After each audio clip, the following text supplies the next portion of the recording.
Chemical properties of borax के part 2 की बात करने जा रहे हैं। केमिकल प्रॉपर्टीज़ ऑफ बोरैक्स के पार्ट 2 की बात करने जा रहे हैं। पार्ट 1 हमने पढ़ लिया था। अगर आपने इस वीडियो का पार्ट 1 नहीं देखना है, इसी वीडियो के डाटा पर क्लिक करना है, इसी वीडियो के डिस्क्रिप्शन में जाने के बाद इसी वीडियो का पार्ट 1 भी देख लेना है। ये है जी पार्ट 2। इसमें हमने पहले बात करनी है रिएक्शन विद एसिड। एसिड के साथ रिएक्शन करने से क्या मिलेगा हमें। जब एसिड के साथ रिएक्शन होता है बोरैक्स का तो फिर क्या होता है उसके बारे में बात करनी है।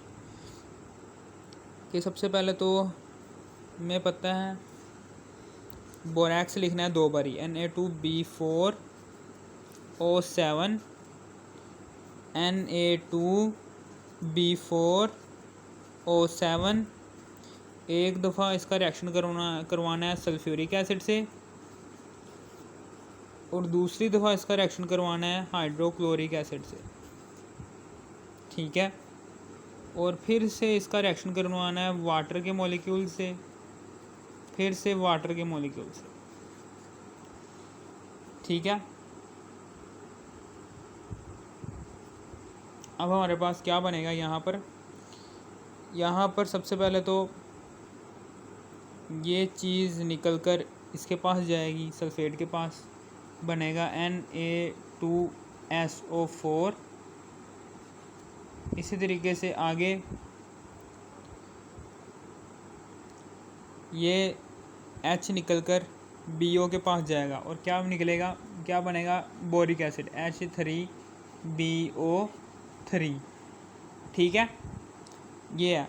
यहाँ पर बोरोन के कितने एटम्स हैं, 4 हैं। उधर बोरोन के कितने एटम्स हैं, 1। तो यहाँ पर मैं 4 लगा देता हूँ। 4 बोरोन के एटम्स इधर भी, 4 बोरोन के एटम्स उधर भी, ठीक है। अब उसके बाद यहाँ पर 2 सोडियम के एटम्स हैं, वहाँ पर भी 2 सोडियम के एटम्स हैं, ठीक है। यहाँ पर 1 सल्फ़र का एटम है, वहाँ पर भी 1 सल्फ़र का एटम है, वहाँ पर, ठीक है। वहाँ पर यहाँ पर हाइड्रोजन के एटम्स कितने हैं, यहाँ पर हाइड्रोजन के एटम है 3 चौके 12 हाइड्रोजन के एटम्स हैं। तो यहाँ पर मैं लगा देता हूँ 5 5 दूनी 10 11 12 हाइड्रोजन के एटम इधर भी। और ऑक्सीजन के एटम्स कितने हैं, 7 7 4 11 और 5 ये ऑक्सीजन के एटम, 11 और 5 16 ऑक्सीजन के एटम इधर है। तो इधर कितने हैं, 4 3 चौके 12 और 4 16 इधर भी ऑक्सीजन के एटम है। इसका मतलब कि हमारी इक्वेशन बैलेंस हो गई है। बैलेंस लाजमी करना, नहीं तो नंबर कट जाएंगे, ठीक है ना। और फिर उसके बाद यहाँ पर देखो, यहाँ पर Na निकलेगा, इस Cl के पास जाएगा तो NaCl बना देगा, ठीक है। और ये हाइड्रोजन निकलकर इसके पास जाएगा BO के पास, तो क्या बनाएगा, H3BO3। ये भी वैसे ही है।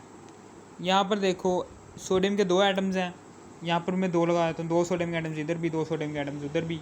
अब यहाँ पर 2 क्लोरीन के एटम्स हो गए हैं और यहाँ पर कितने हैं, 1 क्लोरीन का एटम है, तो यहाँ पर मैं 2 लगा देता हूँ। यहाँ पर हाइड्रोजन के एटम्स कितने हैं, हाइड्रोजन के एटम्स हैं जी यहाँ पर 2 4 हाइड्रोजन के एटम्स हैं ना। यहाँ पर बोरोन के एटम्स कितने हैं, 4 हैं। वहाँ पर बोरोन के एटम्स कितने हैं, 1। तो यहाँ पर मैं 4 लगा देता हूँ। 4 बोरोन के एटम्स इधर भी, 4 बोरोन के एटम्स उधर भी। यहाँ पर हाइड्रोजन के एटम्स कितने हैं, 3 चौके 12 हाइड्रोजन के एटम्स हैं।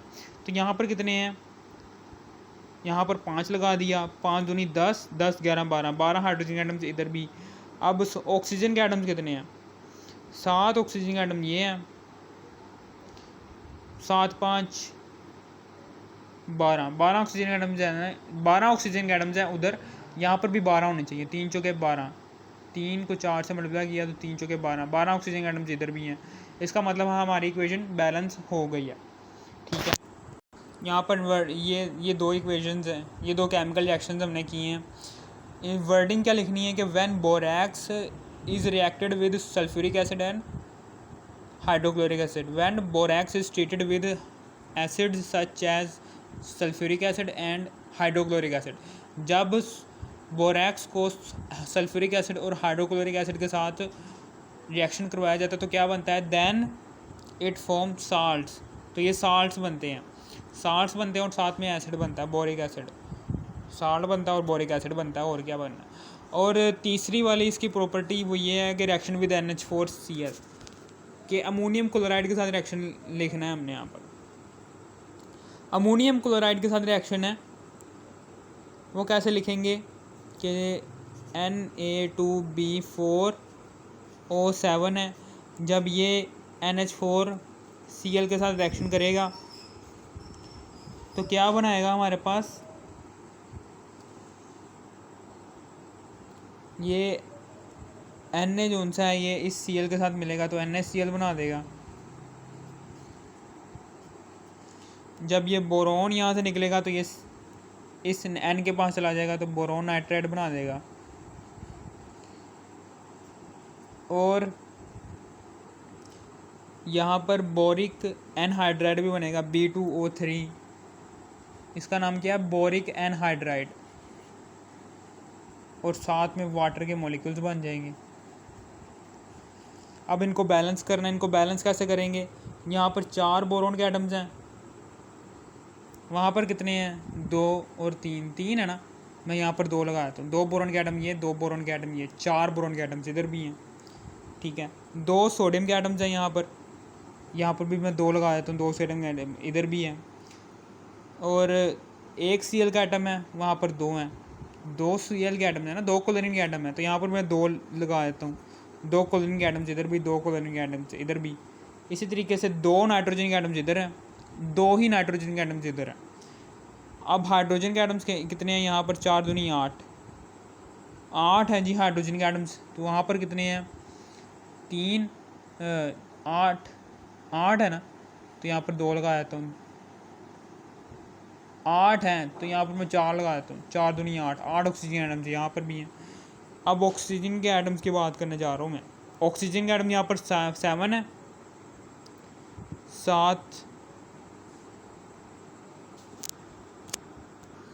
तो वहाँ पर भी 7 होने चाहिए, 3 ये हैं और 4 ये हैं। एक ऑक्सीजन का एटम जब 4 से मल्टीप्लाई होगा तो 4 हो जाएंगे, 4 ऑक्सीजन का एटम ये, 3 ये, 7 ही ऑक्सीजन का एटम यहाँ पर मौजूद है, और तो कुछ नहीं है। अब वर्डिंग क्या लिखनी है कि when borax is reacted with NH4Cl, when borax is treated with NH4Cl, ammonium chloride के साथ जब बोरैक्स रिएक्शन करता है देन इट फॉर्म तो क्या बनाता है, सोडियम क्लोराइड बनाता है, और बोरोन नाइट्राइड भी बनाता है, और बोरिक एनहाइड्राइड भी बनाता है, एंड वाटर मॉलिक्यूल भी बनाता है, ठीक है ना।